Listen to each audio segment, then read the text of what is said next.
Hadis riwayat Imam Ahmad dengan sanad jayyid, innallaha yakrah adzal mu'minin. Sesungguhnya Allah sangat membenci siapapun yang menyakiti kaum mukminin. Menyakiti tadi apapun sifatnya, dari hal yang kecil sampai hal yang besar. Nggak boleh kita sakiti dia, teman-teman sekalian. Dia berbuat salah, mau dinasihatin, nasihatin yang baik. Memang nasihatin lillahi ta'ala. Jangan nasihati karena orang ini punya ketenaran lalu kemudian dinasihatin tujuannya supaya juga dia tenar misalnya. Itu apa? Nggak ada gunanya. Nasihat lillah. Para salaful ummah kalau menemukan ada kesalahan dari saudaranya, apa yang mereka bilang? Kalau saya menemukan, kata sebagian ulama salaf ya, kalau saya menemukan ada seorang muslim di atas bukit berteriak dengan suara keras, dia mengatakan ana rabbukumul a'la. Tahu apa artinya? Saya Tuhan kalian yang paling tinggi. Seperti perkataannya Fir'aun. Kalau saya lihat seorang muslim di atas bukit teriak dengan suara keras, saya Tuhan kalian yang maha tinggi, maka saya akan berkata, saudaraku sedang membaca ayat. Saudaraku sedang membaca ayat, bukan dia mengaku Tuhan. Bayangin. Kalau ada di antara saudaraku muslim, di jenggotnya jelas-jelas dibasahi dengan khamr.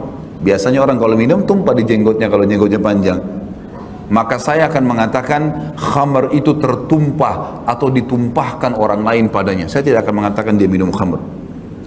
Sampai begitu mereka menjaga. Jelas-jelas depan mata. Kalau saya melihat seseorang sedang berada atau berdua di sebuah tunggangan, laki-laki dan perempuan, aku langsung mengatakan pada diriku, itu adalah istrinya. Selesai, ditutup semua pintu-pintu syaitan. Begitu mereka, teman-teman sekalian. Kita subhanallah selalu fudul, selalu mau cari tahu keadaan orang lain. Mobilnya gelap, dituntun, dilihat. Cari tahu siapa di dalam. Hah? Ada kerjaan. Sedangkan kalau kelihatan saja langsung sangka baik, apalagi sengaja mencari-cari. Ya? Untuk apa ini teman-teman sekalian? Nggak boleh kan gitu. Jadi bayangkan mereka begitu ya, sampai khamar. Bagaimana kalau di mall sini misalnya orang lewat di sana ada karaoke? Kalau saya lewat depan situ kira-kira antum kira apa? Hah? Kalau orang yang pikirannya tidak benar, kayaknya Khalid Basalamah dari masuk ke dalam. Saya nggak pernah masuk. Jalannya memang lewat situ. Kalau pas lewat gimana? Mungkin saja. Bayangkan ya, khamr jelas di jenggotnya basah. Oh, itu ditumpahkan pada jenggotnya.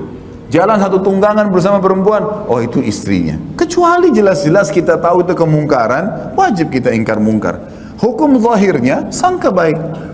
Hukum zahirnya sangka baik. Apa kata Nabi SAW?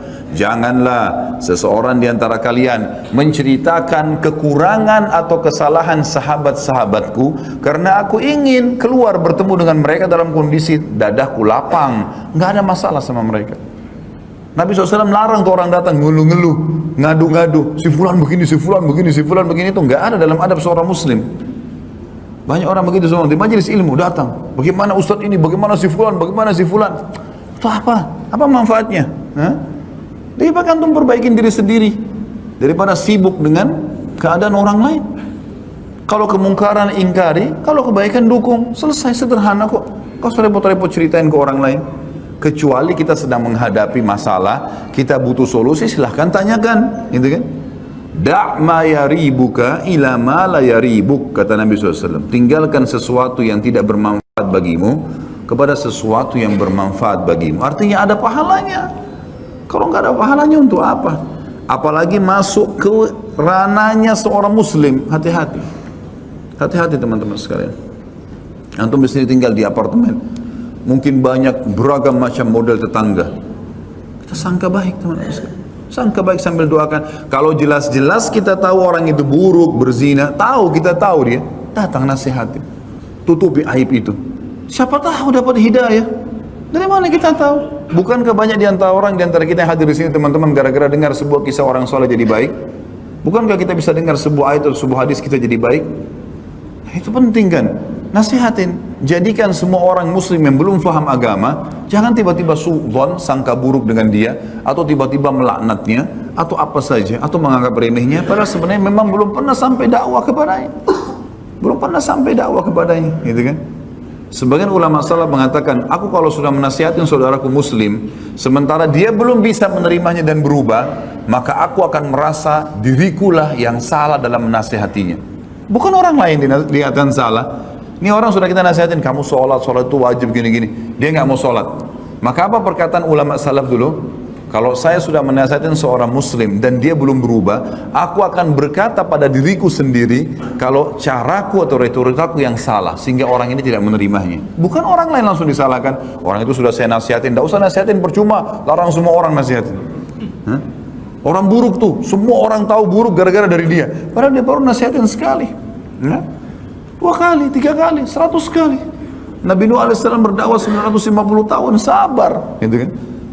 Harus begitu teman-teman sekalian. Harus sabar, dan buru-buru. Jangan tergesa-gesa. Ada orang tersentuh dengan sekali pertemuan, sekali nasihat. Ada orang 2 kali, ada orang 7 kali. Ada orang yang banyak. Saya pernah menasihatin seseorang. Ini mungkin cerita sekitar mungkin 20 tahun yang lalu kali, gitu kan? Orang ini merokok, orang ini duduk dengan luar biasa gayanya. Pada saat saya berkunjung di kantornya dengan seperti ada sifat kesombongan, gitu kan? Udahlah, saya nasihatin saja, mungkin saya tinggalkan. Subhanallah, berjalan waktu, saya berpikir sudahlah, mungkin orang ini memang kuasa Allah, kalau Allah mau kasih hidayah. Saya bertemu beberapa waktu terakhir, saya heran melihat orang ini berubah total. Mungkin baru ketemu sekitar mungkin 3-4 tahun yang lalu, saya lihat orang ini berubah total semuanya. Udah ke masjid, Masya Allah, sudah memelihara jenggot, sudah mulai ngikutin kajian-kajian sunnah, Masya Allah, gitu berubah. Jadi saya berpikir memang orang tidak mungkin sekali 2 kali atau mungkin tidak sehari 2 hari, mungkin seminggu dia renungi, mungkin ada kasus terjadi dalam hidupnya lalu dia mengingat nasihat kita. Allahu a'lam, kita nggak tahu. Tugas kita hanya bersangka baik, tugas kita hanya berusaha untuk menutupi aib seorang muslim, ya, dan seterusnya.